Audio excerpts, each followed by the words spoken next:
বাসায় বসে বানিয়ে ফেললাম মজাদার ভেজিটেবল স্যুপ। আসসালামু আলাইকুম গাইস, কেমন আছেন আপনারা সবাই? আমি ভালো আছি। সো গাইস, আজকে আমি বানাবো মজাদার স্যুপ। এই ঘিটা আমাকে দিয়েছে ডালিম গিফট। পুরো প্যাকেটটা আমি খুললাম। ঘ্রাণ এত গাইস, ভিডিওতে তো আর ঘ্রাণ বোঝা যাচ্ছে না, বাট আমি একদম ঘ্রাণে টিকতে পারতেছি না। এবারে খাঁটি ঘি হবে, যেহেতু ঘ্রাণটা শুনে আমার অনেক ভালো লাগছে। ঘিটা দেখেন কতটা ক্রিমি। অনেকদিন ধরেই বলতেছিলাম ডায়েট করব, ঘি লাগবে। তো সাডেনলি আমাকে আসলে সারপ্রাইজ দিল। আমি এখন কি করব, স্পেশাল আমার রেসিপিটা তৈরি করার জন্য যে যে ইনগ্রিডিয়েন্ট লাগবে সেগুলো আমি রেডি করি। গাইস, আমি রান্না বান্না কিছুই পারি না, অনেক খেতে পারি, তাই ইউটিউবে দেখলাম ভেজিটেবল স্যুপ কিভাবে রান্না করব। তো ইউটিউব দেখে দেন আমি চিকেন ছিল ফ্রিজ থেকে বের করলাম চিকেন। এখন আমি চিকেনটা কেটে নিব।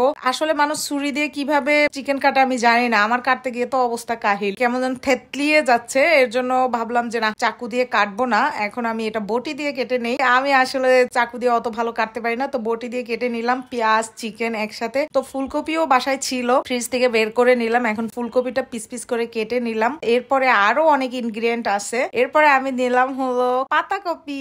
এখন তো উইন্টার চলে আসতেছে, এখনো পুরো উইন্টার আসে নাই, আসতেছে অন দা ওয়ে। শীতের সবজিগুলো এখন পাওয়া যায়, তো আমি পাতাকপি নিয়ে আসছি। এখন পাতাকপিটাও কেটে নিব। পাতাকপি আমার খেতে ভালো লাগে, আর এই স্যুপ তৈরির ক্ষেত্রে পাতাকপি তো মাস্ট লাগবেই লাগবে। আর এটা আবার আপনারা জাজ করেন না, আমি ইউটিউব থেকে দেখছি ভিডিও, বাট আমি একদম হুবহু ইউটিউবের মতোই বানাচ্ছি না। এটা হলো রিদিমাস রেসিপি। আজকের যে রেসিপিটা হবে টোটালি আমার নিজের ওন ক্রিয়েট রেসিপি। আমি আমার মতো করে এই স্যুপটা তৈরি করব। পুরা পাতাকপি কেটে নিলাম, সবকিছু ভালোভাবে ওয়াশ করে নিলাম। চুলাতে কড়াই বসিয়ে এখন আমি ঘি দিয়ে দিলাম। ঘিয়ের ঘ্রাণেই তো আমি অস্থির হয়ে যাচ্ছি, কখন খাবো এই চিন্তায় আছি। তারপরে আমি পেঁয়াজ কুচি দিয়ে দিলাম। এখন আমি খুব ভালোভাবে নেড়ে নিলাম পেঁয়াজ কুচিটা। নাড়ার পরে এখন দিয়ে দিলাম আমি চিকেন, আর চিকেনটা খুব ভালোভাবে ফ্রাই করব। একটু ঢেকে দিব, লবণ টবণ দিয়ে দিলাম। সব ভিডিও আসলে আমি নিতে পারি নাই, যেহেতু একা একা করতেছি, এক হাতে ক্যামেরা এক হাতে রান্না, আসলে করতেও খুব কষ্ট হচ্ছে। স্টিম হওয়ার পরে আমি দিয়ে দিব এখন সবজি।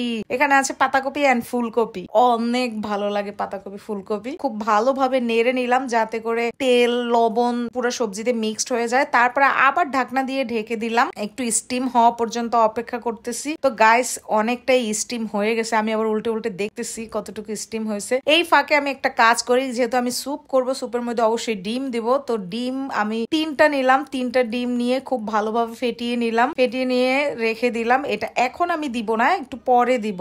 স্টিম হওয়া সবজির মধ্যে পানি দিয়ে দিলাম। 80% কড়াই আমার ভরে গেছে পানি দিয়ে। দেন গাইস, আমি ডিম দিয়ে দিছি, ওই ভিডিও নিতে আমি ভুলে গেছি। রেডি হয়ে গেছে আমার ভেজিটেবল স্যুপ। এখন আমি নিয়েছি ভিনেগার, ব্রাগের ভিনেগার, অ্যাপেল সিডার ভিনেগার। এই ভিনেগার দিয়ে আমি মিক্স করে খাবো হলো আমার এই ভেজিটেবল স্যুপ। আর অ্যাপেল সিডার ভিনেগার যারা না খেয়েছেন তারা বুঝবেন না এটার গন্ধ কেমন। আমি তো গন্ধ শুনে অবস্থা কাহিল। গন্ধটা এত বেশি ভালো না, বাট খেতে আমার কাছে অনেক ভালো লাগে, টক টক। তো আমি ভিনেগার একদম মিক্স করে স্যুপের সাথে এখন হাতে নিলাম। গাইস, বাটিটা অনেক গরম, তাই তাওয়াল দিয়ে তারপরে আমি বাটিটা নিলাম। এখন আমি খেয়ে দেখতেছি। গাইস, আমার কাছে তো লাজবাব লাগতেছে, অনেক টেস্টি। আপনারাও বাসায় ট্রাই করতে পারেন এরকম হেলদি ভেজিটেবল স্যুপ। তো আমি স্যুপটা পুরোটা খেয়ে নিলাম। খেতে গিয়েও দেখেন গাইস পড়ে যাচ্ছে। কি করব, আমি খুবই এক্সাইটেড। আর এইটাই আমি আজকে সারা দিন খাবো, কারণ আমি অনেক পরিমাণে রান্না করছি। আপনাদের কেমন লাগলো আমার আজকের এই রেসিপি, রেদিমাস রেসিপি, অবশ্যই কমেন্ট করে জানাবেন। So guys, thank you so much আমার সাথে এত সময় থাকার জন্য। দেখা হবে নেক্সট ভিডিওতে। সে পর্যন্ত সবাই ভালো থাকবেন, আর বেশি বেশি আমার ভিডিওতে লাইক দিবেন এন্ড শেয়ার করবেন। Bye bye.